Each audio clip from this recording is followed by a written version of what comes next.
दोस्तों, हर इंसान जब कॉलेज से अपनी डिग्री खत्म करता है तो उसका और उसके घर वालों का बस एक ही सपना होता है कि कैसे भी अच्छी जॉब मिल जाए जिससे वो अपने पैरों पर खड़ा हो सके और अपनी फैमिली का फ्यूचर सिक्योर कर सके। और यही सपने लिए जब वो चीजें तलाश करने के लिए निकलता है तो उसकी मजबूरी का फायदा उठाने के लिए लोग बैठे रहते हैं। एक इंसान जिसकी बड़ी मुश्किल से 20-25 हजार की जॉब लगती है तो उस समय उसे पता नहीं होता कि पैसों को सही से कैसे इस्तेमाल किया जाए, और इसी मासूमी का फायदा उठाते हुए कोई उसे अच्छी कमाई के सपने दिखाकर गलत जगह इन्वेस्ट करवा देता है तो कोई उसे क्रेडिट कार्ड चिपका देता है। एक इंसान जिसने अभी अभी कमाना स्टार्ट किया है और उस टाइम जहाँ उसे SIP इन्वेस्टिंग करनी थी वहाँ पर वो EMIs भर रहा होता है, और इसी EMI और लोन के चक्कर में वो इतनी बुरी तरह से फंस जाता है जिससे बाहर निकलना उसके लिए इम्पॉसिबल सा लगता है। The total money makeover book के ऑथर डेव रामसे के साथ भी कुछ ऐसा ही हुआ था। जब वो 26 साल के थे तो वो भी लोन्स और EMIs के चक्कर में आकर अपना सब कुछ गवा बैठे थे, और फिर उन्होंने कुछ स्ट्रिक्ट रूल्स और प्रिंसिपल को फॉलो किया जिससे वो कंगाल होने के बाद भी वापस से अमीर बन पाए। तो आज के इस वीडियो में मैं आपको डेव रामसे की लिखी book the total money makeover में से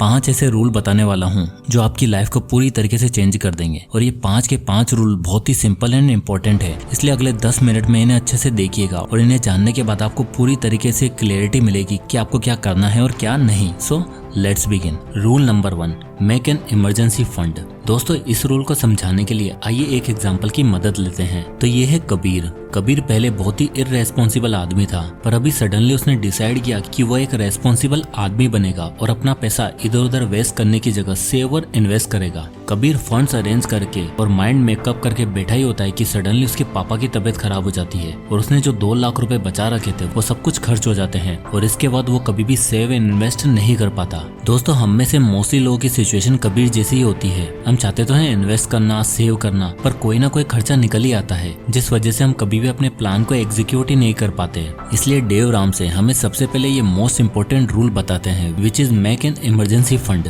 और इस इमरजेंसी फंड में आपको कम से कम $1000 यानी लगभग 85,000 रुपए रखने हैं, और इस इमरजेंसी फंड को ऐसी जगह रखना है जहाँ पर आप इजीली एक्सेस न कर पाओ। ये पैसा ना ही आपको अपने सेविंग्स अकाउंट में रखना है और न ही कहीं इन्हें इन्वेस्ट करना है। ऑथर बताते हैं कि उनके एक स्टूडेंट ने $1000 कैश की फॉर्म में अपने घर के एक फोटो फ्रेम के नीचे छुपा लिया था, ताकि सिर्फ और सिर्फ जब इमरजेंसी आए तब वो उस फोटो फ्रेम को तोड़कर पैसे निकाल ले। ये तरीका उसके लिए एक्सेसिबल भी था और सेफ भी। और बिल्कुल ऐसा ही कुछ आप भी कर सकते हो, जिससे जब आपको पैसों की जरूरत हो तब आप क्रेडिट कार्ड के भरोसे या किसी से उधार के भरोसे ना बैठो। ध्यान रहे, अपने रेस्टोरेंट के बिल के लिए या हाउस पार्टी के लिए इस इमरजेंसी फंड को यूज नहीं करना, और अगर किसी रीजन की वजह से कर भी लिया तो जल्द से जल्द ट्राई करें उसे रिफिल करने का। मोस्टली लोग अपने फाइनेंशियल फ्रीडम की जर्नी की शुरुआत ही इन्वेस्टमेंट से करते हैं, विच इज ओके, और इन्वेस्टिंग काफी जरूरी भी है, बट ये आपका पहला स्टेप नहीं होना चाहिए। सोचो आपको अभी के अभी 1 घंटे के अंदर 50,000 रुपए चाहिए, तो क्या वो पैसा आप अपने इन्वेस्टमेंट अमाउंट से निकाल पाओगे? क्या नहीं, उसमें भी थोड़ा बहुत आपका टाइम जाएगा। और ऐसे में अगर आपके पास इमरजेंसी फंड होगा तो इसके 2 फायदे मिलेंगे। पहले आपकी सेविंग्स करने की और पैसों को जोड़ के रखने की अच्छी हैबिट बनेगी, और दूसरे आपको कभी भी किसी समय हाथ नहीं फैलाने पड़ेंगे। So make an emergency fund fast. Rule number 2,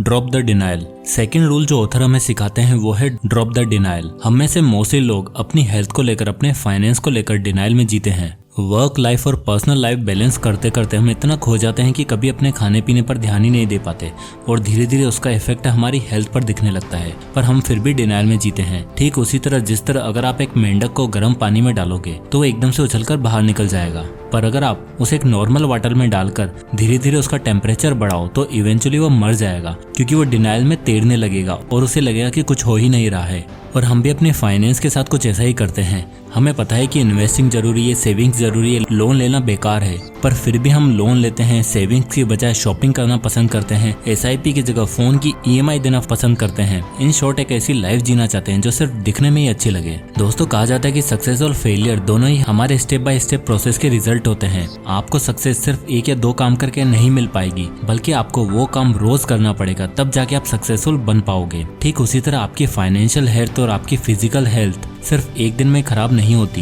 ये कंपाउंडेड रिजल्ट होते हैं आपके छोटे छोटे स्टेप्स के। और जो इंसान डिनाइल में जीता है उसे शुरुआत में लगता है कि सब अच्छा है, सब इजी है, पर जब तक उन्हें ये बात समझ आती है तब तक उनकी फिजिकल हेल्थ भी खराब हो चुकी होती है और कंडीशन सुधरने लायक भी नहीं बचती। इसलिए ऑथर कहते हैं कि आपकी जो भी फाइनेंशियल सिचुएशन है सबसे पहले उसे एक्सेप्ट करो कि आज आपके पास सेविंग्स नहीं है, तो उसे एक्सेप्ट करो और एक्शन लो और ये बात समझ लो कि इतने से कुछ नहीं होगा, आपको और भी ज्यादा एफर्ट्स करने पड़ेंगे और भी ज्यादा हसल करनी पड़ेगी अपनी फाइनेंशियल हेल्थ को सुधारने के लिए और अपने लिए एक बेटर फ्यूचर बनाने के लिए। अब आता है rule number 3, pay off your debt using snowball. दोस्तों ऑथर डेव रामसे जब अपनी अर्ली 20s में थे तब उनकी लाइफ बहुत अच्छी चल रही थी। वो एक सक्सेसफुल रियल एस्टेट इन्वेस्टर बन चुके थे, सालाना $2.5 मिलियन अर्न कर रहे थे और खुद भी 4-5 प्रॉपर्टीज के मालिक थे और अपनी इन्वेस्टमेंट जर्नी के लिए उन्होंने काफी ज्यादा लोन्स ले लिया था और अगले कुछ सालों में वही हुआ जिसका हर एक आदमी को डर होता है। 2008 के रियल एस्टेट क्राइसिस आया और रामसे के पास से उसकी सारी वेल्थ चली गई। उन्हें अपना सब कुछ बेचना पड़ा और स्क्रैच से एक नई शुरुआत करनी पड़ी और उन्होंने लोन के बारे में एक बहुत ही इंपॉर्टेंट लेसन सीखा। ठीक उसी तरह हम सबकी लाइफ में भी ये लोन एक बहुत ही बड़ा कांटा बन सकता है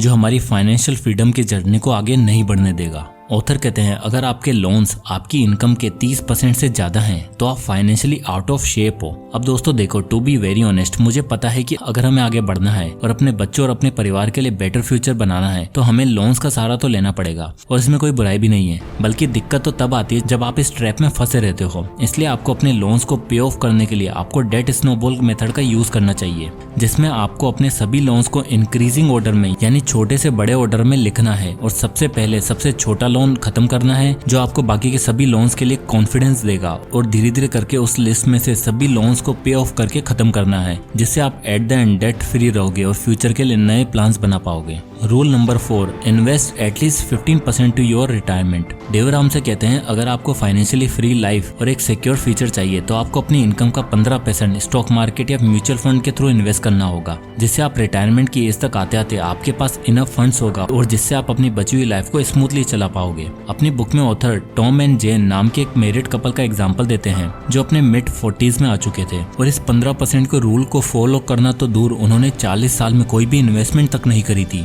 और जब उनको बताया गया तब उन्हें समझ आया कि हमारी रिटायरमेंट के लिए हमारे पास तो कोई बैकअप प्लान भी नहीं है, कोई सेविंग्स नहीं है, कोई इन्वेस्टमेंट नहीं है, जिससे वो पूरी तरीके से कंफ्यूज हो गए। पर ऑथर ने उन्हें धीरे धीरे करके 15% इन्वेस्ट करने की सलाह दी। ऑफ कोर्स उनके लिए करना बिल्कुल भी आसान नहीं था, पर उन्होंने अपने कुछ खर्चों को कम करके अपना पूरा फोकस 15% इन्वेस्ट किया। ओवर द टाइम उन्हें अपने इन्वेस्टमेंट में ग्रोथ दिखी और अपनी रिटायरमेंट तक आते आते उनके पास एक कंफर्टेबल रिटायरमेंट बास्केट बन चुका था and they were finally stress free. दोस्तों हम आज जो भी कुछ करते हैं उसका फायदा या नुकसान हमें अपने बुढ़ापे में दिखता है, पर मोस्टली लोग करियर की शुरुआत में एक्सपेंसिव लाइफस्टाइल और मटेरियल चीजों पर ज्यादा ध्यान देते हैं, जबकि स्टार्टिंग से ही हमें अपनी इनकम का एटलीस्ट 10 से 15% इन्वेस्ट करना चाहिए, क्योंकि इन्वेस्टमेंट में म्यूचुअल फंड और इंडेक्स फंड में आप जितना टाइम के लिए इन्वेस्टेड रहोगे आपको उतने ही अच्छे कंपाउंडेड रिजल्ट देखने को मिलेंगे।